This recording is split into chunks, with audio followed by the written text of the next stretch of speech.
نہ تمہیں تمہاری اولاد، نہ تمہارے اموال، نہ تمہاری تجارت، نہ کاروبار اللہ کے ذکر سے غافل نہ کر سکے۔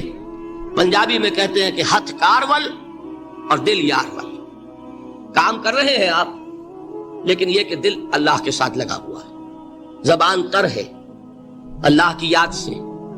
جو قرآن یاد ہے، گاڑی میں آپ بیٹھے جا رہے ہیں، 2 گھنٹے آپ کو کار میں لگانے ہیں، قرآن شریف پڑھتے جائیے، اس سے بڑا ذکر ہی کوئی نہیں۔ یہ ہے پریونشن۔ اب اگر مرض ہو جائے تو کیا؟ اس کے لیے 2 چیزیں ضروری ہیں۔ ایک دیکھیے، عجیب ہے یہ، نفاق کا علاج انفاق سے، صرف ایک الف لگا نا، انفاق کے معنی اور ہے۔ یہ بنا ہے کس سے؟ نفقت الدراہم، پیسے ختم ہو گئے، مک گئے، یا نفق الفرس، گھوڑا مر گیا۔ تو مال کو کھپانا، لگانا اللہ کی راہ میں، اگر دل میں نفاق کی کوئی آلائش آئی ہے تو اس کا ازالہ ہوگا انفاق فی سبیل اللہ سے۔ مال اللہ کی راہ میں دیجئے، صدقہ کیجئے، خیرات کیجئے، دیجئے، اللہ کے دین میں لگائیے۔ جتنا لگائیں گے نفاق دھل جائے، اس لیے کہ اصل سبب نفاق کا ہے ہی حب دنیا، دنیا کی محبت، لہذا اس کا ازالہ ہوگا۔ جو سب سے محبوب شے ہے مال، انہ لحب الخیر لشدید، مال محبوب ترین ہے کہ نہیں؟ لہذا اس کو اللہ کی راہ میں لگائیں گے تو وہ نفاق دھل جائے گا۔ اور ایک اور چیز ہے جو بہت اہم ہے، بہت ہی شعوری طور پر اس کا اہتمام کیجئے۔ جس وقت دین کے کسی فرض کی انسان کو سمجھ آ جائے، اس کا شعور پیدا ہو جائے، پھر ڈیلے نہ ہو۔ ذرا سا ڈیلے جو ہے اس پر عمل کرنے میں، یہ در حقیقت نفاق کو جڑ پکڑنے کا موقع دینا ہے۔ امیڈیٹ ایکشن، ایک بات سمجھ میں آ گئی، فوراً عمل کرو۔ اس میں شیطان کیا کرتا ہے؟ ذرا ٹھہر جاؤ، ابھی دیکھو یہ فرض ہے، یہ ذمہ داریاں ہیں، یہ کرنا ہے، اور پھر لگا دینا اپنے آپ کو۔ بہت سے لوگ کہتے ہیں بس یہ ریٹائرمنٹ کے بعد تو سارا میں دین کے لیے وقف کر دوں گا۔ اول تو خدا کے بندے، تمہارے اندر رہ کیا جائے گا ریٹائرمنٹ کے بعد؟ سارا تو کھپ چکو گے، رہ کیا جائے گا؟ دوسرے یہ کہ یہ بھی جان لیجئے کہ کار دنیا کسے تمام نہ کر، ریٹائرمنٹ کے بعد کون فارغ ہو جاتا ہے؟ بیٹوں بیٹیوں سے فارغ ہوئے تو پوتے پوتیاں موجود ہیں، نواسے نواسیاں موجود ہیں، کبھی بھی وہ بوجھ ختم نہیں ہوتا زندگی کا۔ وہ تو یہ کہ آج بات سمجھ میں آئی ہے تو آج عمل ہونا چاہیے۔ قرآن مجید میں سورہ انعام میں بڑی شدید وعید آئی ہے، الفاظ ہیں یہ، وَنُقَلِّبُ أَفْئِدَتَهُمْ وَأَبْصَارَهُمْ كَمَا لَمْ يُؤْمِنُوا بِهِ أَوَّلَ مَرَّةٍ۔ انسان پر ایک حقیقت کا انکشاف ہوا کہ یہ بات حق ہے، فوراً تسلیم کرے۔ کسی مصلحت کی وجہ سے، کسی بزدلی کی وجہ سے، کسی لالچ کی وجہ سے، کسی اپنی سیادت یا قیادت کی وجہ سے کیسے مان لوں؟ لوگ کہیں گے کہ یہ نیچے ہو گیا، وہ اونچا ہو گیا جس کی بات مانی، کسی وجہ سے رک گئے، تو اللہ تعالیٰ اندر سے وہ جو استعداد ہے حق کو پہچاننے کی وہ سلب کر لیتا۔ وَنُقَلِّبُ أَفْئِدَتَهُمْ وَأَبْصَارَهُمْ، ہم الٹ دیں گے ان کے دلوں کو بھی اور ان کی آنکھوں کو بھی۔ کیوں؟ كَمَا لَمْ يُؤْمِنُوا بِهِ أَوَّلَ مَرَّةٍ، اس لیے کہ وہ پہلی مرتبہ جب انکشاف حق ہوا ہے وہ ایمان نہیں لائے۔ اس کا میں ایک واقعہ آپ کو سنانا چاہتا ہوں کہ کس طرح صحابہ کرام پر بھی وقتی طور پر یہ واقعہ اگر صحابہ کرام کا نہ ہوتا تو یہ حقائق سمجھ میں نہ آتے۔ غزوہ تبوک کے موقع پر یہ میں جملہ انکمپلیٹ رہ گیا، ضعف ایمان کا حملہ ہو جاتا تھا، نفاق کا نہیں معاذ اللہ، لیکن ضعف ایمانی کی اگلی منزل شروع ہو جاتی ہے نا، نفاق۔ جہاں جھوٹ بولنا شروع کیا، نفاق، جھوٹی قسمیں کھانی شروع کی، سیکنڈ سٹیج، اور جہاں مومنین صادقین سے بغض اور عداوت پیدا ہو گیا تو تھرڈ سٹیج۔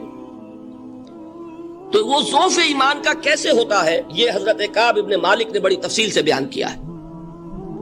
غزوہ تبوک کے موقع پر جہاں منافقین نے آ کر جھوٹے بہانے بنائے، جھوٹی قسمیں کھائیں اور حضور سے ایگزمپشن لے لی، چھٹی لے لی، رخصت لے لی، وہاں 3 ایسے صحابہ بھی تھے جو مومن صادق تھے، لیکن وقتی طور پر شیطان نے انہیں ورغلایا۔ کیسے ورغلایا وہ سمجھ لیجیے۔ کعب ابن مالک نے تفصیل سے بیان کیا ہے، اور میرے نزدیک یہ جہاں تک میرا مطالعہ ہے طویل ترین حدیث ہے، بخاری اور مسلم میں بھی موجود ہے۔ حضور جب واپس آئے ہیں اور اب آپ نے ایک ایک کو بلایا. جن لوگوں نے تو پہلے جھوٹی قسمیں کھا لی تھی ان کو تو بلانے کی ضرورت نہیں تھی, لیکن کچھ لوگ ایسے بھی تھے کہ جنہوں نے ایگزمپشن بھی نہیں لی تھی اور گئے بھی نہیں تھے. اب ان کو آپ نے ایک ایک کر کے پیشی ہوئی. آپ کیوں نہیں گئے تھے؟ تو اب جو منافقین تھے ان میں سے انہوں نے اس موقع پہ جھوٹی قسمیں کھا لی. خدا کی قسم حضور ہم تو بالکل تیار تھے, پوری میں نے تیاری بھی کر لی تھی, پورا ارادہ تھا, یہ وقتی طور پر یہ مصیبت مجھ پر آ پڑی. جس نے قسم کھائی انہوں نے کہا اچھا ٹھیک ہے جائیے. کعب ابن مالک کی باری آئی تو ان کے الفاظ اپنے یہ کہ جب میں پیش ہوا تو حضور کے چہرے مبارک پر ایک غصے والی مسکراہٹ تھی. زہر خند کہتے ہیں نا, ایک مسکراہٹ ہے لیکن غصے کے ساتھ, غضبناک. آپ فرمائیے آپ کیوں نہیں گئے؟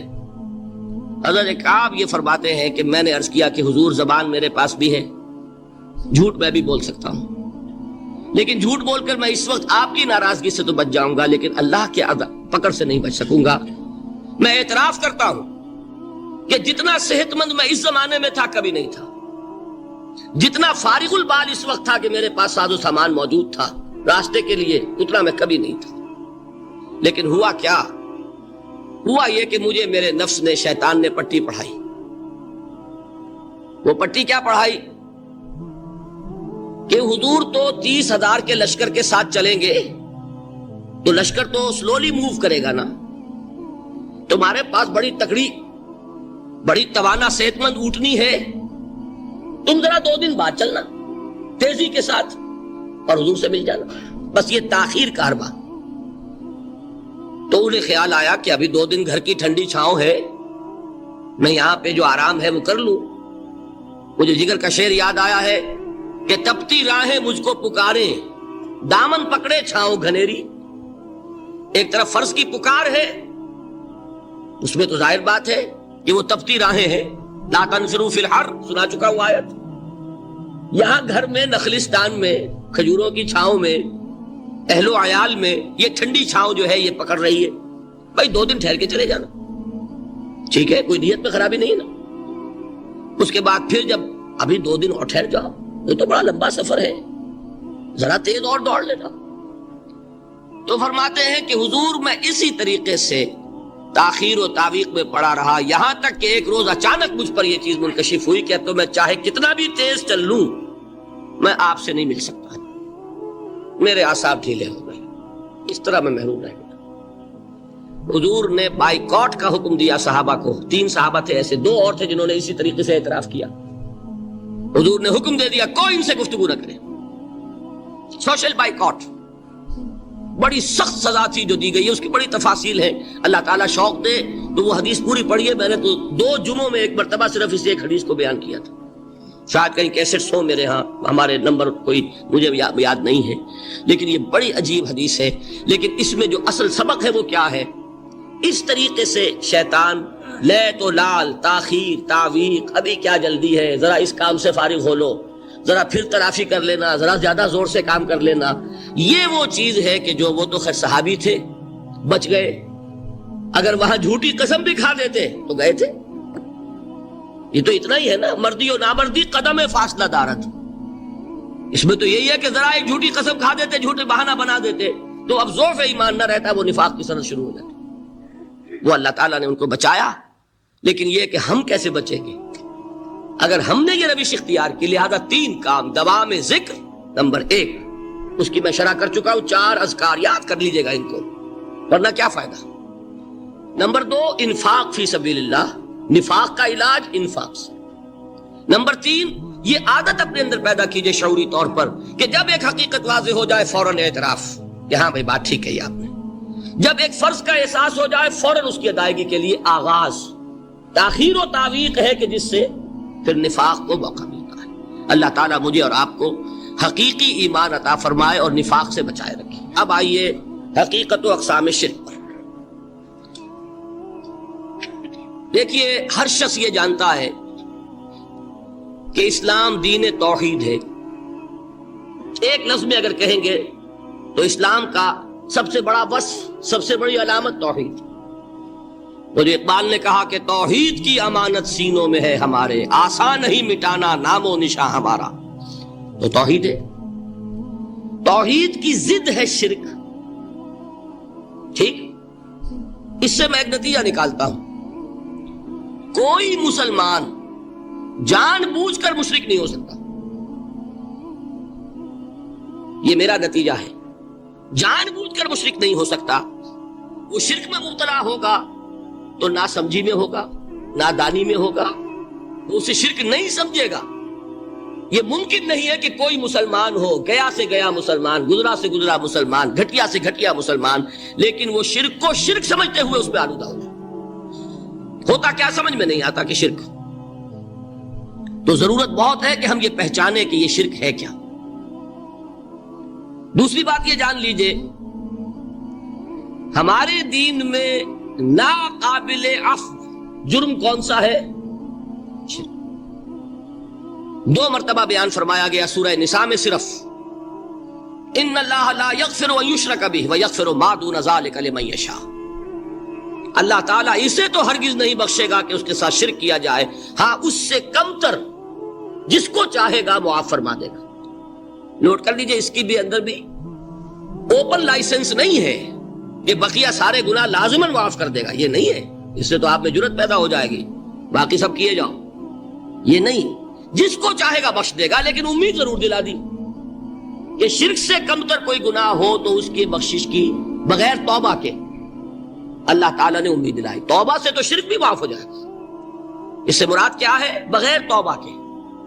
اللہ تعالیٰ نے فرمایا کہ اور گناہوں کے بارے میں تو امید کی جا سکتی ہے, لیکن شرک کے بارے میں ہرگز نہیں. اہمیت واضح ہو گئی. مزید نمبر 3, اس شرک کی ہماگیریت کا عالم یہ ہے کہ سورہ یوسف کی آیہ مبارکہ ہے, وَمَا يُؤْمِنُ أَكْثَرُهُمْ بِاللَّهِ إِلَّا وَهُمْ مُشْرِكُونَ. انسانوں کی اکثریت کا حال یہ ہے کہ وہ اللہ پر ایمان نہیں رکھتے مگر کسی نہ کسی قسم کے شرک کے ساتھ. یہ یونیورسلٹی ہے اس کی کہ اللہ کو بھی مان رہے ہیں لیکن کسی نوع کا شرک جو ہے وہ بھی لگا رکھا ہے. وَمَا يُؤْمِنُ أَكْثَرُهُمْ بِاللَّهِ. انسانوں کی اکثریت کا حال یہ ہے کہ وہ ایمان نہیں رکھتے اللہ پر, الا وہم مشرکون, مگر یہ کہ کوئی نہ کوئی شرک بھی کرتے ہیں. چوتھی بات یہ سمجھیے کہ شرک ہر دور میں بھیس بدل کر آتا ہے. یہ ضروری نہیں ہے کہ شرک کی جو قسمیں آج سے 200 برس پہلے تھی صرف وہی آج بھی رہے. ہو سکتا ہے کہ بالکل نئی شکلیں اس شرک نے اختیار کر لی. اس سے کیا نتیجہ نکلا کہ اگر اجتہادی بصیرت نہیں ہوگی تو ہو سکتا ہے کہ ایک شخص جو ہمارے سابق علماء نے لکھ دیا کہ یہ چیز شرک, یہ چیز شرک, یہ چیز شرک, یہ چیز شرک, آج سے 500 برس پہلے کا انسان بڑے سے بڑا عالم دین اپنے زمانے کے شرک کو پہچان کر تو لکھ سکتا ہے. اس سے تو آپ بچ رہے ہیں. امام ابن تیمیہ نے اس کو شرک قرار دیا, اس کو شرک قرار دیا, اس کو شرک قرار دیا. کوئی شخص ہے جو اس سے تو بچ گیا. امام صاحب کی دی ہوئی بصیرت سے اس نے ان جو اقسام ہے شرک کی ان کو پہچان لیا, لیکن یہ عین ممکن ہے کہ آج کے شرک کو وہ نہ پہچان رہا ہو. اپنی جگہ وہ سمجھ رہا ہو اپنے آپ کو بہت بڑا موحد, جبکہ اس دور کا جو شرک ہے اس میں ملوث ہو. اس کو میں نے کہا ہے کہ اس شرک کے بارے میں بڑی اجتہادی بصیرت کی ضرورت ہے.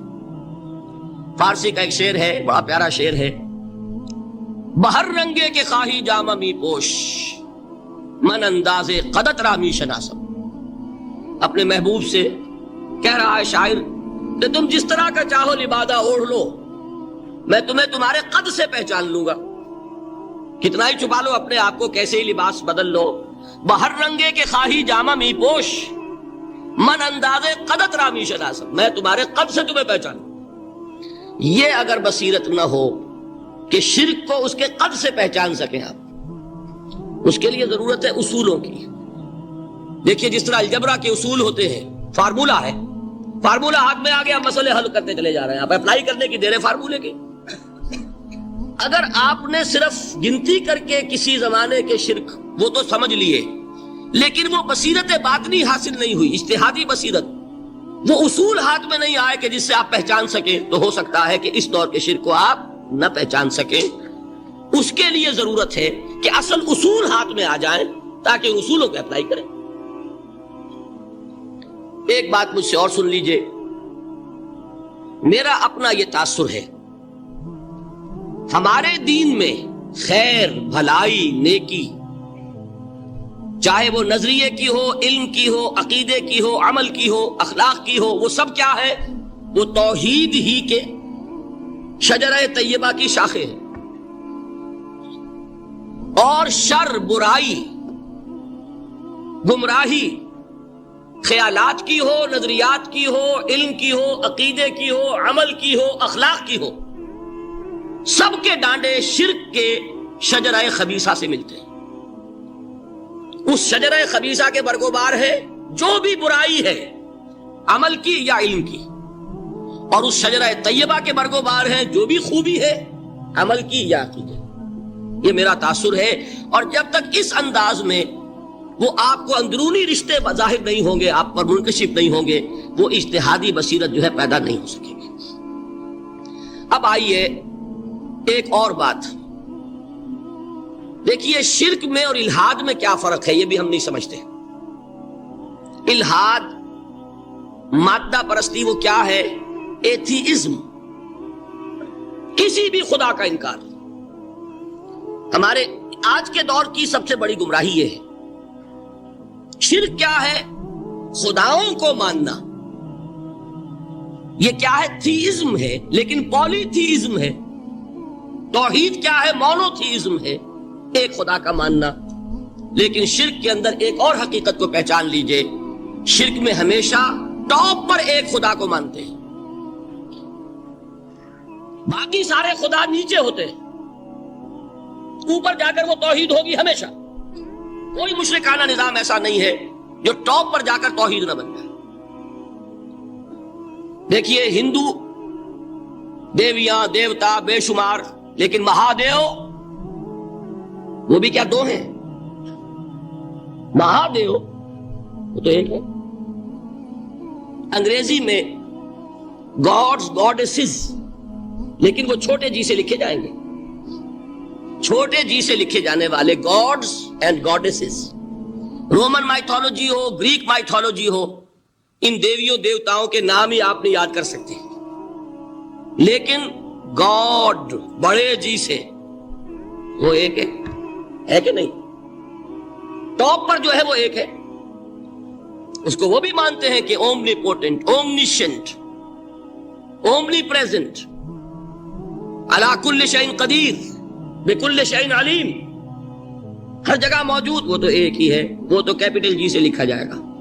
باقی اس کے نیچے فوج ہے دیویوں کی، دیوتاؤں کی، خداؤں کی اور خدانیوں کی، وہ گاڈز اینڈ گاڈیسز ہیں۔ عرب میں کیا تھا؟ میں نے پہلے آپ کو وہ دو مثالیں دے دی ہیں، تیسری اور ایران کی لے لیجئے۔ خیر کا خدا اور شر کا خدا اور، ایک یزداں، ایک اہرمن، ٹھیک، سنویت ہو گئی نا، دو خداؤں کو مانا، لیکن وہی ہے جو خدائے خدائے گاں، خداؤں کا خدا، اس کو ایک ہی مانتے ہیں۔ یہی معاملہ عرب میں تھا، اللہ وہ ایک ہی تھا ان کے ہاں۔ قرآن میں آتا ہے، ان سے پوچھئے وَلَئِن سَأَلْتَهُم مَّنْ خَلَقَ السَّمَاوَاتِ وَالْأَرْضَ لَيَقُولُنَّ اللَّهُ۔ جب ان سے کہا جاتا ہے کہ کس نے پیدا کیا آسمان اور زمین کو، یہ فوراً کہیں گے اللہ نے۔ فَأَنَّىٰ يُؤْفَكُونَ، تو یہ ماننے کے بعد کدھر جا رہے ہیں؟ وہ کیا کہتے تھے کہ وہ بڑا اللہ تو ایک ہی ہے، لیکن چھوٹے آلہہ ہیں۔ آلہہ اور اللہ میں وہی فرق ہے جو کیپٹل جی کا گاڈ اور چھوٹے جی سے گاڈز اینڈ گاڈیسز، وہی فرق ہے کہ جو مہادیو اور دیویوں اور دیوتاؤں میں ہے، وہی وہاں تھا۔ اللہ وہ ایک اور سپریم، سب سے بالا تر، اس سے اوپر کوئی نہیں، تخلیق میں اس کا کوئی ساجی نہیں، لیکن اس نے کچھ آلہہ ہیں جنہیں کچھ اختیارات تقسیم کیے ہوئے ہیں، کچھ اس کے لاڈلی ہستیاں ہیں جو سفارش کر سکتی ہیں۔ بس یہ شرک تھا مشرکین مکہ۔ بات سمجھ رہے ہیں؟ اس کا جائزہ لیں گے تو آپ کو، اور جو آج شرک کی اقسام میں بیان کروں گا، اس کو ہاتھ میں لیں گے تو کسی موحد کا تلاش کرنا مشکل ہو جائے گا. ڈھونڈ اب ان کو چراغ رخ زیبا لے کر. آج جن کا نام مسلمان ہے ان کی اکثریت کسی نہ کسی نوع کے شرک میں مبتلا ہے. اب آئیے اقسام شرک. اقسام شرک میں بھی وہی کیفیت ہے جو نفاق کے بارے میں میں نے عرض کی تھی کہ ایک تقسیم یہ ہے جو علماء نے کی ہے، ایک ہے عقیدے کا نفاق، ایک ہے عمل کا نفاق. اسی طرح ایک ہے عقیدے کا شرک، ایک ہے عمل کا شرک. عقیدے میں نہیں ہے، عمل میں ہے. ایک تقسیم آپ نے سنی ہوگی شرک جلی، شرک خفی. ایک ہے ننگا شرک، کھلم کھلا شرک. ایک ہے چھپا ہوا شرک جو نظر نہیں آتا. لیکن ایک مغالطہ اپنے دل سے نکال دیجئے، بعض لوگ شرک خفی کو شرک نہیں سمجھتے. یہ بہت بڑی غلطی ہے. اگر وہ شرک نہ ہوتا تو حضور اسے شرک نہ کہتے. کوئی اور لفظ، عربی زبان کا دامن جو ہے محدود نہیں ہے، پھر اس کے لیے کوئی اور لفظ اختیار فرمایا جاتا ہے وہ شرک. لیکن ایک شرک ہے جلی جو نمایاں ہے، نظر آ رہا. ایک ہے شرک خفی جو نظر نہیں آ رہا. اور وہ کتنا خفی ہو سکتا ہے اس کی ایک مثال دی حضور نے. شرک خفی اتنا خفی ہو سکتا ہے، ذرا مبالغہ دیکھیے جو حضور نے بات کو سمجھانے کے لیے مثال میں جو مبالغہ اختیار فرمایا. ایک سیاہ اندھیری رات میں ایک سیاہ پتھر پر ایک سیاہ چیونٹی کو رینگتے ہوئے دیکھنا جتنا مشکل ہے، اتنا ہی شرک خفی کا پہچاننا مشکل ہے. بتائیے، آپ نے فرمایا انا افصح العرب، میں عرب کا فصیح ترین انسان ہوں. اس سے آگے کوئی مثال دی جا سکتی ہے؟ اندھیری رات، تاریک رات، پتھر سیاہ، چیونٹی سیاہ، کون دیکھ سکتا؟ جتنا اس کو دیکھنا ناممکن ہے اتنا ہی شرک خفی کا پہچاننا مشکل ہے. گویا کہ اس سے تو اللہ ہی بچائے گا تو انسان بچے گا. ایک آخری بات تمہیداً اور عرض کر دوں، پھر میں چلوں گا اقسام پر. میری جو باتیں آپ کے سامنے آئی اس سے ایک منطقی نتیجہ نکلتا ہے. کوئی شخص اگر حقیقتاً شرک سے بچ جائے، واقعتاً شرک سے بچ جائے، ہر قسم سے بچ جائے، اس سے بھی اوپر کوئی انسان ہوگا. گویا کہ یہ آخری منزل ہے. یا یوں کہیے کہ جس شخص کے بارے میں اللہ تعالیٰ یہ مان لے کہ میرا یہ بندہ شرک سے بری ہے، اس سے بڑی سند کوئی ہے؟ دی ہائیسٹ ٹیسٹیمونیل، سب سے بڑی سند، سب سے بڑی تعریف جو بندے کی ہو سکتی ہے وہ کیا ہے؟ یہ مشرک نہیں. یہی وجہ دیکھیے آپ قرآن مجید میں حضرت ابراہیم کے ذکر میں دیکھیں گے. ابراہیم کا مقام کیا ہے؟ خلیل اللہ، ابو الانبیاء، امام الناس. تین نسبتیں ہیں، تینوں بڑی عظیم. اللہ کے ساتھ نسبت کیا ہے؟ خلیل. واتخذ اللہ ابراہیم خلیلا. ابو الانبیاء، کتنے نبی ہیں ان کی نسل میں؟ اسحاق اور اسماعیل سے چلیے، پھر یعقوب اور یوسف، اور پھر چلیے موسیٰ اور ہارون، اور پھر چلیے سارے انبیاء بنی اسرائیل کے، حضرت عیسیٰ، پھر یہاں تک کہ محمد رسول اللہ. کس کی اولاد ہیں؟ ابراہیم کی. ابو الانبیاء. اور نمبر 3، انی جاعلک للناس اماما، امام الناس. اور قرآن میں جو سب سے بڑی سند انہیں دی جاتی ہے وہ کیا؟ وما کان من المشرکین. ابراہیم مشرکین میں سے نہیں تھے. معلوم ہوا کہ یہ سب سے بڑی سند ہے، سب سے بڑا سرٹیفکیٹ ہے، سب سے بڑا ٹیسٹیمونیل ہے جو اللہ کی طرف سے کسی کو مل جائے. میں جو اقسام شرک بیان کرنا چاہتا ہوں تو میری تقسیم ذرا مختلف ہے. اب وہ ذرا اپنے ذہن میں وہ نقشہ بنا لیجئے، آپ بنایا کرتے ہیں ایک، اس کو پھر 3 میں تقسیم کیجئے. شرک کی 3 بڑی بڑی قسمیں ہیں. شرک فی الذات نمبر 1، شرک فی الصفات نمبر 2، شرک فی الحقوق نمبر 3. اور یہ میں عرض کر دوں آپ سے پہلے ہی، یہ مضمون بہت طویل ہے.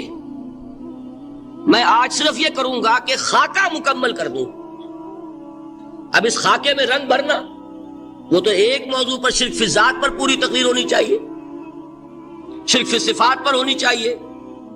ایک ایک گھنٹے کے میرے 6 کیسٹ ہیں اللہ کے فضل و کرم سے، جو کئی سال سے وہ پھیل رہے ہیں.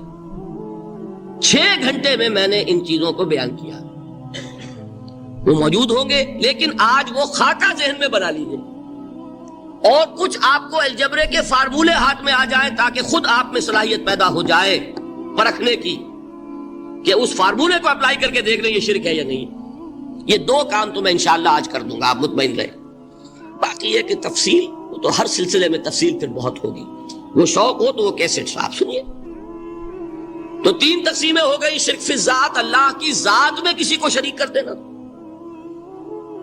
یہ سب سے زیادہ نمایاں، سب سے زیادہ جلی، سب سے زیادہ عریاں، اور اللہ تعالیٰ کو سب سے زیادہ مبغوض اور ناپسند شرک۔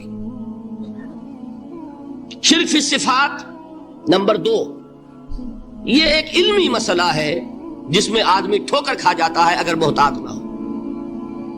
بڑے سے بڑے آدمی کو ٹھوکر لگ جائے گی، اس کا میں فارمولہ صرف آپ کو دوں گا، وہ ذہن میں رکھ لیجئے، پھر جہاں چاہیں اپلائی کیجئے، انشاءاللہ تعالی آپ کو ٹھوکر نہیں لگے گی۔ شرک فی الحقوق، اسی کا دوسرا نام شرک فی العبادت ہے۔ اللہ کا حق کیا ہے بندے پر؟ بندہ اللہ کی عبادت کرے، لیکن اس کو 5 اس کے مظہر ہے، ان میں گن کر بتا دوں گا کہ یہ شرک فی العبادت ہے۔ شرک فی العبادت کی اکثر شکلیں وہ ہیں کہ جو عملی شرک علماء جسے کہتے ہیں، اور اس کی شکلیں وہ ہو جائیں گی جن کو شرک خفی کہتے ہیں۔ تو سب سے جلی شرک فی الذات، سب سے خفی شرک فی الحقوق یا شرک فی العبادت، درمیان میں ایک علمی اعتبار سے مسئلہ ہے شرک فی صفات کا۔ اب آئیے سب سے پہلے شرک فی الذات، اس کی 2 قسمیں، اب اس کو تقسیم کیجئے 2 میں۔ ایک قسم جو زیادہ جلی ہے، زیادہ عریاں ہے، زیادہ ننگی ہے، یہ عجب ستم ظریفی ہے تاریخ کی کہ وہ ان قوموں میں پیدا ہوئی جو اپنا تعلق رسولوں سے جوڑتی ہیں۔ کیا کہ کسی کو خدا کا بیٹا بنا دینا، بیٹی بنا دینا۔ اب ظاہر بات ہے بیٹا بیٹی بنا دینا بالکل ہم پلہ کر دیا کہ نہیں؟ نو وہی ہو گئی کہ نہیں؟ دیکھیے غور کیجئے، گدھے کا بیٹا گدھا ہوگا، گھوڑے کا گھوڑا ہوگا، خدا کا خدا ہوگا۔ انسانوں میں آ جائیے، سید کا بیٹا سید ہوگا، مغل کا بیٹا مغل ہوگا۔ یہ بالکل ہم کفو بنا دینے والی بات ہے، بالکل ہم پلہ، ہم جنس، ہم نوع، یہ بدترین شرک ہے۔ اور آپ کو معلوم ہے یہ شرک کن میں پیدا ہوا؟ یہود کے ایک گروہ میں پیدا ہوا جنہوں نے حضرت عزیر کو خدا کا بیٹا قرار دیا۔ قالت الیہود عزیر ابن اللہ۔ سب سے زیادہ پیدا ہوا عیسائیوں میں جنہوں نے حضرت مسیح کو خدا کا بیٹا قرار دیا۔ اور واقعہ یہ ہے کہ اس گمراہی میں ان سے آگے کوئی نہیں جا سکتا۔ ان بدبختوں نے یہاں تک صراحت کی ہے کہ مسیح خدا کا صلبی بیٹا ہے، اس لیے کہ 2 لفظ آتے ہیں، ایک ہوتا ہے ابن، ایک ہے ولد، ان میں ذرا فرق ہے۔ ابن کا لفظ عربی زبان میں کسی اور سینس میں بھی استعمال ہوتا ہے۔ ابن السبیل کسے کہتے ہیں؟ مسافر کو۔ تو کیا وہ مسافر اور کیا وہ رستے کا بیٹا ہوتا ہے، سبیل کا بیٹا؟ ابن الوقت کسے کہتے ہیں؟ اپارچونسٹ۔ ابن الوقت کوئی اصول نہیں،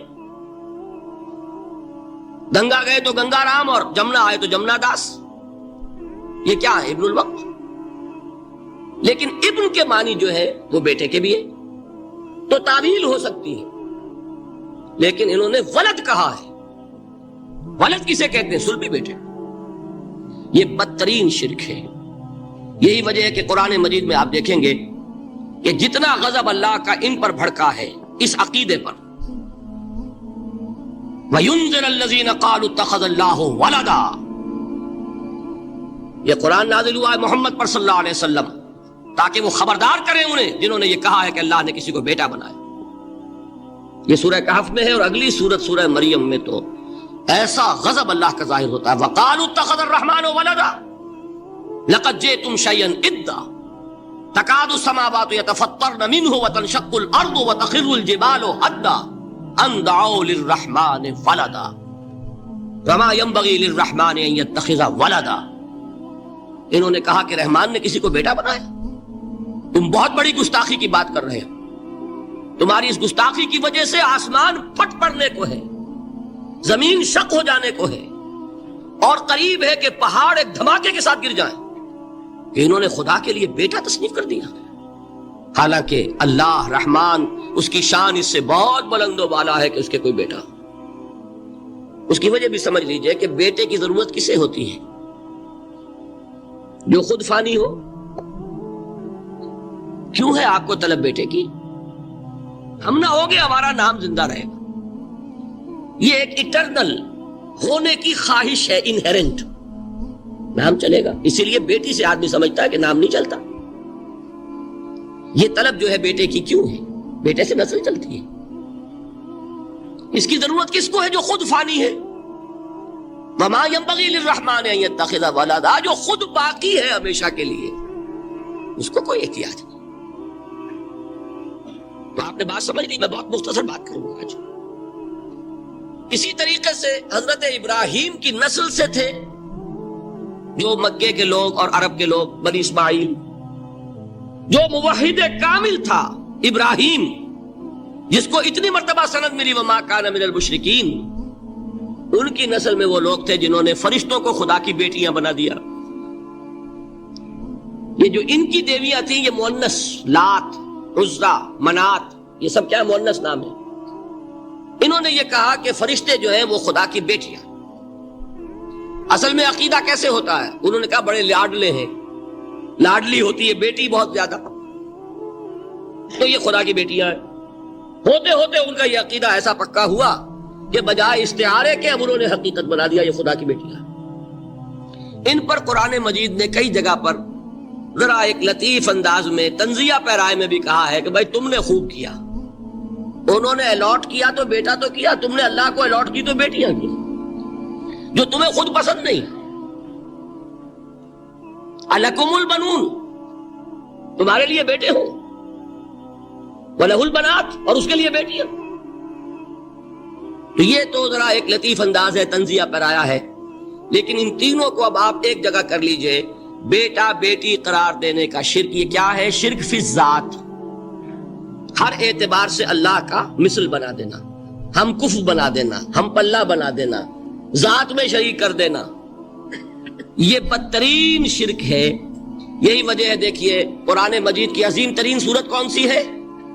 سورہ اخلاص، جو ایک تہائی قرآن کے مساوی حضور نے قرار دیا، جس کو سنو سے قرآن کے مساوی، وہ در حقیقت اسی شرک کی نفی پر ہے۔ قل هو اللہ احد اللہ الصمد لم یلد ولم یولد ولم یکن لہ کفوا احد۔ یہی آیا اس میں سورہ بنی اسرائیل کی آیت آخری میں نے سنائی تھی، وَقُلِ الْحَمْدُ لِلَّهِ الَّذِي لَمْ يَتَّخِذْ وَلَدًا، کہو کہ کل شکر اور کل تعریف اس اللہ کے لیے جس نے کسی کو اپنا بیٹا بیٹی نہیں بنایا۔ ولد دونوں پر جاتا ہے، اولاد جیسے آپ کہتے ہیں، اولاد بیٹا بیٹی شریک ہوتے ہیں، نہ اس کا کوئی بیٹا نہ اس کی کوئی بیٹی، نہ وہ جنا گیا نہ اس نے کوئی جنا۔ ایک قسم تو یہ ہوئی شرک فی الذات کی۔ دوسری قسم کیا ہے؟ یہ ان مذاہب میں ہوئی ہے جو نبیوں اور رسولوں کی طرف نسبت نہیں رکھتے بلکہ فلسفیانہ مذاہب ہیں۔ ہندوستان کے اکثر مذاہب فلسفیانہ ہیں۔ فلسفیانہ مذاہب میں یہ شرک فی الذات کس شکل میں پیدا ہوا؟ دو شکلیں پیدا ہوئی، ایک ہماؤست اور ایک حلول۔ حلول کیا ہے؟ اللہ نے کسی انسان کے اندر اپنے آپ کو حل کر دیا، انسانی شکل میں وہ خود ظاہر ہو گیا، اوتار کا عقیدہ، انگلش میں گاڈ انکارنیٹ۔ عیسائیوں میں بھی حضرت مسیح کو گاڈ انکارنیٹ بھی قرار دیا جاتا ہے، خود خدا نے یہ شکل اختیار کر لی۔ رام چندر جی ہوں، کرشن جی مہاراج ہوں، کیا ہے؟ یہ اوتار ہیں، اللہ نے ان میں حلول کیا یا اللہ نے ان کی شکل میں ظہور کیا۔ سمجھ میں آگے؟ اور ایک عقیدہ کیا ہے؟ یہ بڑا فلسفیانہ مسئلہ ہے، دیکھیے بڑا ٹیڑھا مسئلہ ہے یہ، لیکن میں اس وقت اس کی تفصیل میں نہیں جاؤں گا، بہت باریک باتیں ہو جائیں گی۔ مسئلہ کیا ہے کہ اگر خدا کو مان لیں تو پھر سوال یہ ہے کہ خدا نے اس کائنات کو کیسے پیدا کیا؟ یہ ایک سوال آتا ہے ذہن میں، جس کے نہیں آتا وہ کہے گا پاگل پن ہے، خامخواہ اس پر کیوں سوچتے ہیں، لیکن جس کے ذہن میں سوال آ گیا اس کے لیے بڑی مصیبت ہو جاتی ہے۔ وہ تو سوچتا ہے، انسان کا اختیار نہیں ہوتا اپنے ذہن پر، وہ لاکھ روکے اسے مت سوچو، وہ اور سوچے گا۔ یہ مصیبت ہے فلسفیوں کی۔ کیسے پیدا کی؟ اب ایک تصور تو یہ ہے کہ جیسے یہ میز ہے، بڑھئی نے بنایا اس کو، بڑھئی علیحدہ ہے، میز علیحدہ ہے، لیکن اس میں یہ بات ماننی پڑے گی کہ پہلے کوئی چیز تھی جس سے میز بنائی، لکڑی تو تھی نا، اس سے میز بنائی۔ لہذا ہندوؤں میں ایک عقیدہ یہ ہے کہ خدا بھی قدیم، مادہ بھی قدیم۔ خدا نے اس مادے سے یہ شے بنا دی، مادے سے یہ بنا دی۔ وہی مٹی کی تغاری ہوتی ہے، کمہار اس سے کوئی رکابی بنا دیتا ہے، کوئی وہ ہنڈیا بنا دیتا ہے، کوئی گھڑا بنا دیتا ہے۔ مٹی تو ہے نا پہلے، تو مادہ بھی قدیم، خدا بھی قدیم، اور مادے سے خدا نے یہ شکلیں بنا۔ ٹھیک، یہ بھی سنویت ہو گئی، توحید تو ختم ہو گئی۔ تو جن لوگوں کا ذہن تھا توحیدی لیکن اس مسئلے میں الجھ گئے، انہوں نے ایک اور شکل تجویز کی کہ خدا خود ہی اس شکل میں تبدیل ہو گیا۔ کیسے؟ جیسے برف پگھلتی ہے تو پانی بن جاتا ہے۔ پانی کہاں سے آیا؟ برف سے۔ اب کوئی پوچھے برف کہاں ہے؟ بھائی یہی پانی ہے، یہی برف ہے یا نہیں؟ اسی پانی کو آگ کے اوپر آپ نے رکھ دیا، وہ بھاپ بن گئی۔ اب آپ کہیں برف کہاں ہے، پانی کہاں ہے؟ یہی بھاپ جو ہے یہی در حقیقت پانی ہے، یہی بھاپ جو ہے یہی برف ہے۔ یہ ہے وہ ہماؤس پینتھیزم جس کو انگریزی میں کہتے ہیں، کہ خود خدا نے روپ دھار لیا اس کائنات کا۔ یہ دو فلسفے ہیں۔ کیا ہے یہ؟ بدترین شرک ہے۔ پہلی اگر شکل ہے تو وہ انسان خدا قرار پا گیا، جس کو اوتار مانا وہ خدا ہو گیا کہ نہیں؟ اور دوسری شکل میں تو ہر چیز ہی خدا ہے، یہ بھی خدا، یہ بھی خدا، پتھر بھی خدا، درخت بھی خدا، ہر چیز خدا۔ اس لیے کہ وہ برف پگھلی ہے تو پانی بنا ہے۔ وہ پانی چاہے زیر زمین آ رہا ہے، وہ پانی چاہے زمین کے اوپر دریا کی شکل میں آ رہا ہے یا زمین میں سوتے چل رہے ہیں، پانی تو وہی برف ہے جو پہاڑوں پر ہمالیہ پر پڑا ہوا ہے، وہی پگھل رہا ہے، یہ کچھ بن رہا ہے۔ یہ ہے شرک فی الذات کی دوسری قسم جو دنیا میں رہی، پینتھیزم اور انکارنیشن، یا حلول اور ہماؤست۔ سمجھ میں آگے؟ اب میں ایک بات آپ سے عرض کروں گا، اللہ کا اس امت پر بہت بڑا فضل ہے جس کا آپ کو شکر ادا کرنا چاہیے۔ اس نوع کے شرک سے یہ امت 15ویں صدی شروع ہو جانے کے باوجود تاحال بحیثیت مجموعی محفوظ ہے۔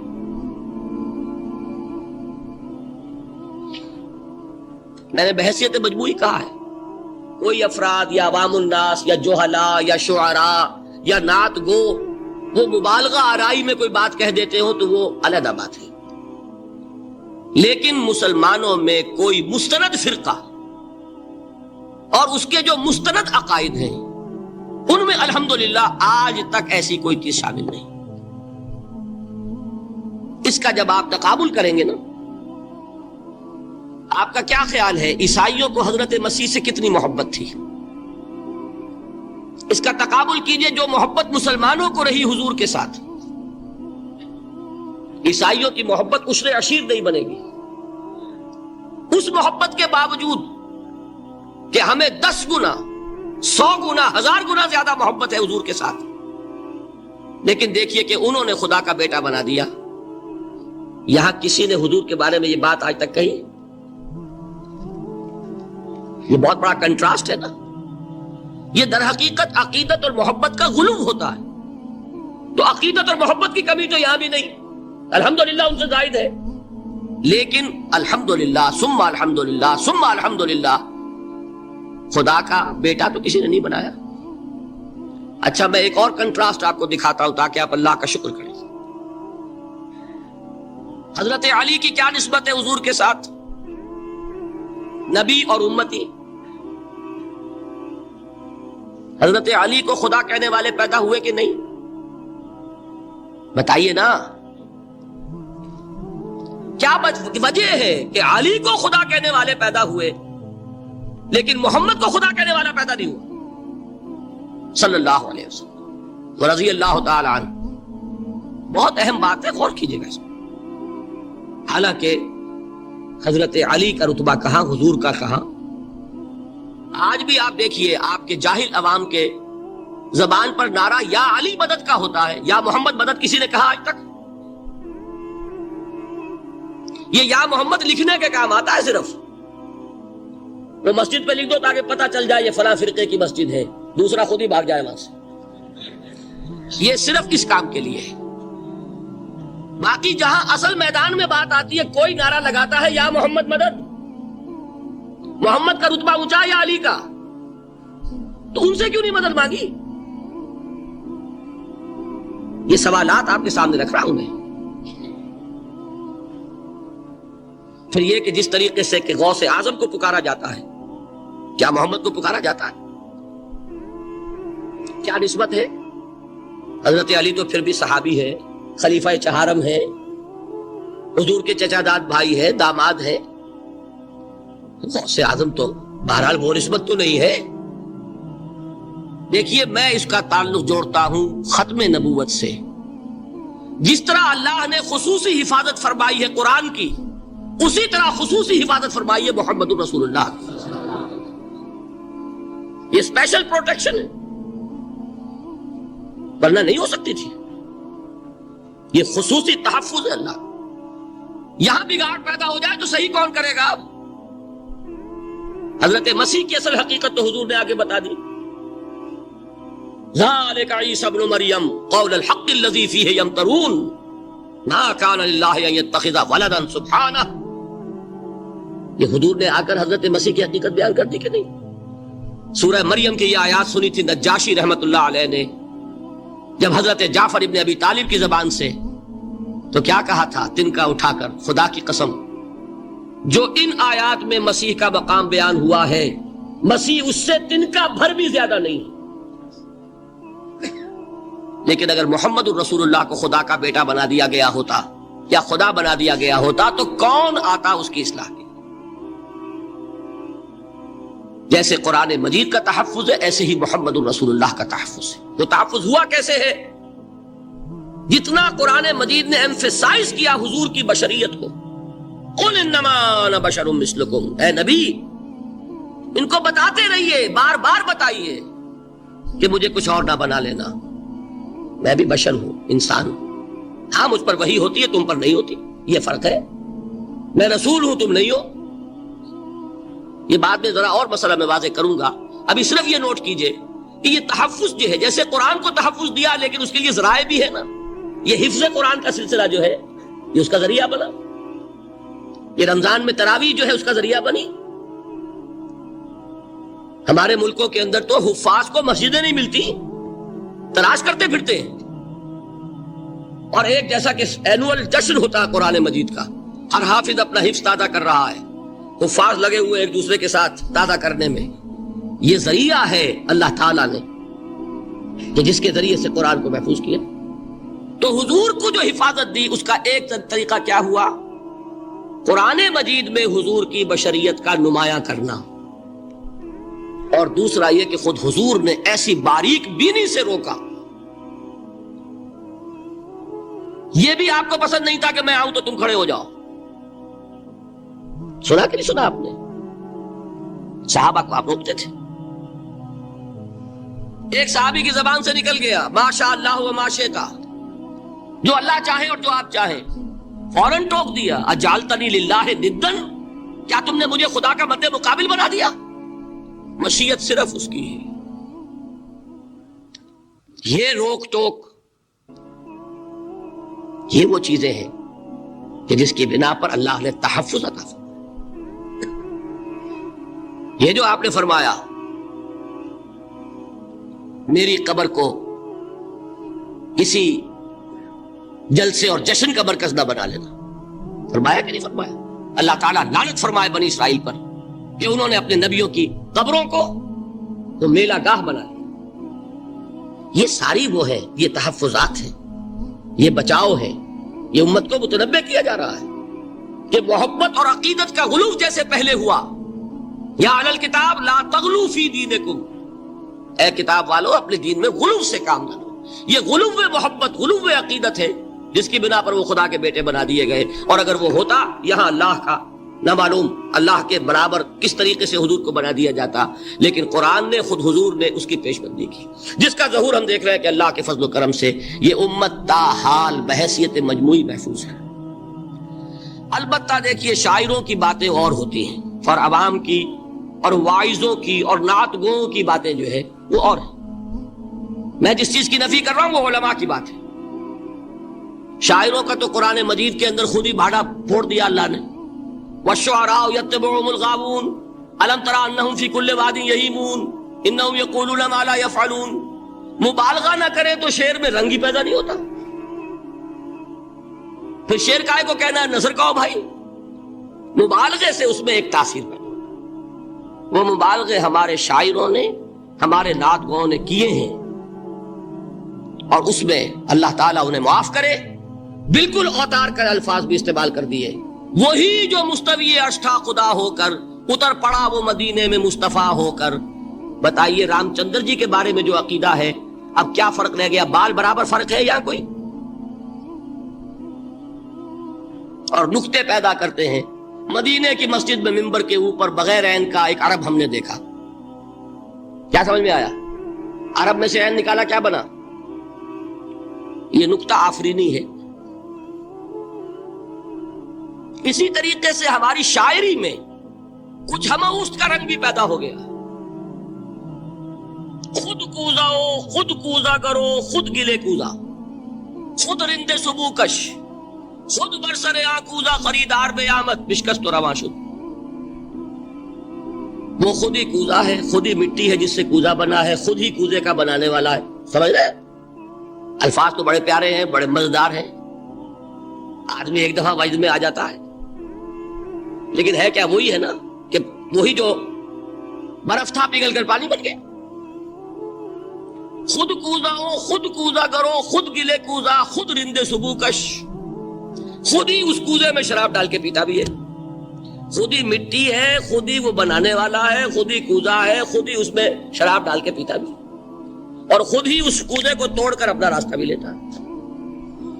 اب آپ اس پر سر دنیے اور جو چاہے کریں، لیکن یہ کہ اس کا ڈانڈے مل گئے کہ نہیں اسی ہماؤس سے. لیکن یہ کسی مفتی کی بات ہے کیا، یا کسی ائمہ دین میں سے کسی کا قول ہے؟ بھائی شاعروں کی باتیں سن لیا کریں. اللہ اللہ خیر سن. ان چیزوں کا بہت زیادہ سختی کے ساتھ نوٹس بھی لینے کا کوئی فائدہ نہیں ہوتا. بات وہ ہونی چاہیے کہ جو علماء کہہ رہے ہیں مستند عقائد جو ان کی کتابوں میں درج ہیں ان سے بات ہونی چاہیے. تو یہ چیزیں، یہ گمراہیاں آئی ہیں، لیکن الحمدللہ ثم الحمدللہ کہ یہ عوام میں ہے، جہلاء میں ہے، شعراء میں ہے، نعت گو میں ہے. یہ کسی بھی مستند دینی فرقے کے مستند علماء میں ہم کے ہاں موجود نہیں. البتہ ایک مسئلہ جو ہے نور اور بشر کا، وہ ذرا تھوڑا سا میں حل کر دوں. آج آپ سمجھتے ہوں گے لا ینحل ہے. میں نے جس طرح کہا تھا کہ امام بخاری کا قول بھی 100% درست اور امام ابو حنیفہ کا بھی 100% درست ثابت کیا کہ نہیں، اسی طرح میں کہتا ہوں جو حضور کو بشر کہتے ہیں وہ بھی 100% درست، جو حضور کو نور کہتے ہیں وہ بھی 100% درست. مطلب کیا ہے؟ دیکھیے ہر انسان کے وجود کے دو حصے میں نے پہلے دن شاید کچھ بیان کیا تھا. ایک خاکی وجود، اور اینیمل بینگ جو حیوان ہے ہمارا، ایک وہ روح ربانی جو اس میں پھونکی گئی. آدم میں جب وہ روح پھونکی گئی تب وہ مسجود ملائک بنے. فَإِذَا سَوَّيْتُهُ وَنَفَخْتُ فِيهِ مِن رُوحِي فَقَعُوا لَهُ سَاجِدِينَ. دو جگہ آیت ہے قرآن مجید میں ایک شوشے کے فرق کے بغیر، سورہ حجر اور سورہ صاد. جب میں اس کو پوری طرح تیار کر لوں اور اس میں اپنی روح میں سے پھونک دوں تو گر پڑنا اس کے سامنے سجدے. ہمارا جو خاکی وجود ہے وہ ظلمانی ہے، اور جو ہمارا روحانی وجود ہے وہ نورانی ہے. اس کی نسبت کس سے ہے؟ اللہ سے.